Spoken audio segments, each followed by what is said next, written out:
22살에 창업한 한 젊은 대표가 있습니다. 이 사람이 지금 우리가 문서를 다루는 방식을 정말 뿌리부터 바꾸고 있어요. 근데 있잖아요. 이건 그냥 어린 나이에 성공했다. 이런 뻔한 신화가 아닙니다. AI가 우리 일하는 방식을 그 본질을 어떻게 바꾸고 있는지 이걸 가장 제대로 보여주는 아주 생생한 사례에 대한 이야기죠. 주인공은 바로 한국 딥러닝의 김지연 대표인데요. 창업하고 6년 만에 누적 매출 100억 원, 정말 어마어마한 성과를 이뤄냈습니다. 이 숫자 하나만 봐도 지금 이 사람이 얼마나 거대한 문제에 도전하고 있고 또 성공적으로 해내고 있는지 그 규모가 딱 느껴지시죠? 자, 그럼 이 혁신의 한가운데 서 있는 김지연 대표는 정작 자기 자신을 위해서는 AI를 어떻게 쓰고 있을까요?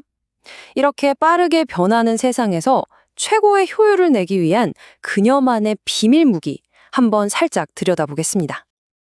이 부분이 진짜 재밌는데요.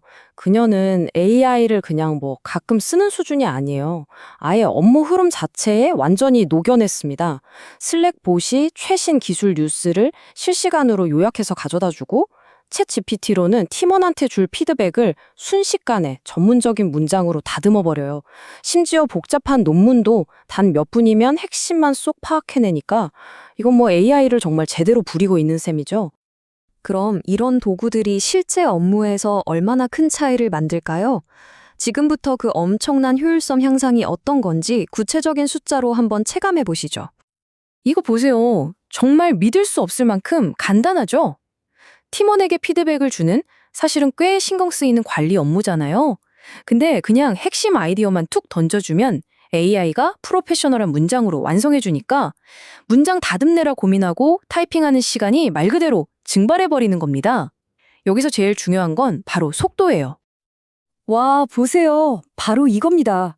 김 대표가 직접 얘기하는데 AI를 쓸 때랑 안 쓸 때 생산성이 무려 5배 차이가 난대요.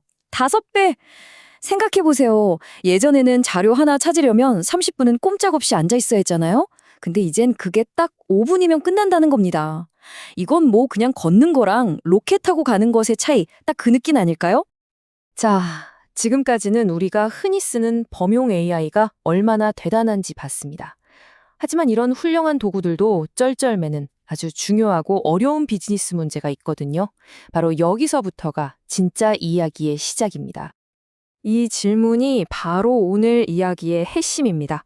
우리가 평소에 쓰는 일반 AI한테 복잡한 업무 문서를 툭 던져주고 자, 읽어봐 하면 과연 어떤 일이 벌어질까요?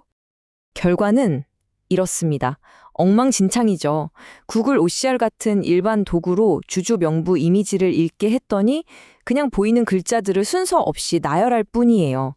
이재용, 보통주, 20만주 이 단어들이 서로 어떤 관계인지 전혀 이해하지 못하고 그냥 의미 없는 텍스트 덩어리로 뱉어낸 겁니다. 자, 그리고 이게 바로 한국 딥러닝의 AI가 같은 문서를 읽은 결과입니다. 차이가 정말 확 느껴지시죠? 얘는 그냥 글자를 뱉어내는 게 아니라 이재용이라는 주주가 있구나. 이 사람이 가진 주식 종류는 보통주고 기초 주식수는 20만 주구나 하고 그 관계를 완벽하게 이해한 거예요. 그래서 이렇게 표로 딱 정리해서 구조화된 데이터로 뽑아준 거죠. 정보의 관계가 하나도 안 깨진 겁니다. 이게 바로 진짜 글을 읽는다는 것의 의미입니다. 아니 대체 어떻게 이런 엄청난 차이가 나는 걸까요? 그 핵심 기술이 뭔지 지금부터 그 비밀을 한번 파헤쳐 보겠습니다. 그 비밀은 바로 VLM, 비전 언어 모델이라는 기술에 있습니다. 아주 쉽게 말하면요, 글자만 줄줄 읽는 게 아니라 문서 전체를 하나의 그림처럼 보고 이해하는 AI라고 생각하시면 돼요. 원래는 CCTV 영상 속에서 저 사람이 지금 뭘 하고 있나? 같은 상황을 이해하는 데 쓰던 기술인데 한국 딥러닝은 이걸 문서라는 아주 특정한 그림에 적용해서 완전히 특화시켜버린 거죠. 이 기술 덕분에 AI는 글자만 보는 게 아니라 문서의 전체적인 레이아웃, 표 구조까지 싹 다 이해합니다. 그러니까 서로 멀리 떨어져 있는 정보라도 논리적으로 연결할 수 있는 거예요. 예를 들면 표 맨 위에 있는 정상 판매 수수료율이라는 항목이 저 멀리 떨어진 칸에 있는 5%라는 숫자와 짝이라는 걸 아는 거죠. 이게 바로 진짜 문서를 이해한다는 의미입니다.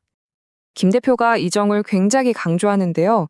산업 현장에서는요, 98%와 99%는 하늘과 땅 차이라고 해요. 마지막 그 1, 2%의 정확도가 전부라는 거죠. 우리가 재미로 쓸 땐 좀 틀려도 A하고 고치면 그만이지만 기업의 핵심 업무에서 단 하나의 오류는 곧바로 돈 문제로 이어지잖아요. 그러니까 특화된 AI가 선택이 아니라 필수인 겁니다. 그럼 이 거의 완벽에 가까운 정확도는 대체 어디서 나오는 걸까요? 정답은 바로 데이터입니다. 한국 딥러닝은 지난 6년간 실제 회사에서 쓰는 온갖 종류의 문서를 자그마치 4억 장 이상 모았다고 합니다. 4억 장이요? 이 어마어마한 데이터로 온갖 괴상한 필체와 제각각인 양식을 다 학습했으니까 AI의 인식률이 극한까지 올라갈 수밖에 없는 거죠. 자, 그럼 이 대단한 기술적 돌파구가 시장에서는 어떤 평가를 받았을까요? 실제 비즈니스 성과와 그 영향력을 한번 확인해 보시죠. 정말 깜짝 놀라실 겁니다. 기술을 상용화하고 나서 회사의 매출이 전년 대비 400% 넘게 성장합니다. 4배가 넘게요. 이건 뭐 시장이 이 기술을 얼마나 기다려왔는지 그냥 숫자로 보여주는 거죠. 폭발적인 반응이었습니다. 근데 더 놀라운 건 따로 있어요. 기술을 출시하고 나서 단 2달 만에 새로 들어온 계약액만 11억 원에 달했다는 겁니다. 와, 시장이 얼마나 즉각적으로 이거다 하고 신뢰를 보냈는지 알 수 있는 대목이죠. 고객사 리스트를 보면 더 확실해집니다. 현대캐피탈 같은 금융 대기업부터 국세청, 질병관리본부 같은 국가 핵심 기관까지 분야를 가리지 않고 이미 80곳이 넘는 조직이 이 기술을 쓰고 있다는 거예요. 신뢰성이나 안정성은 뭐 이미 검증이 끝난 셈이죠. 하지만 그녀의 비전은 여기서 멈추지 않습니다. 그냥 업무 좀 편하게 하자가 아니라 AI가 인류가 쌓아온 모든 문서 지식을 이해하게 만들어서 사회 시스템 자체를 바꾸겠다는 훨씬 더 원대한 목표를 향하고 있더라고요. 오늘 이야기의 핵심을 담아서 마지막으로 이 질문을 한번 던져봅니다. 만약 세상에 존재하는 모든 서류가, 모든 문서가 스스로를 읽고 이해할 수 있게 된다면 우리의 일과 사회는 과연 어떻게 바뀔까요?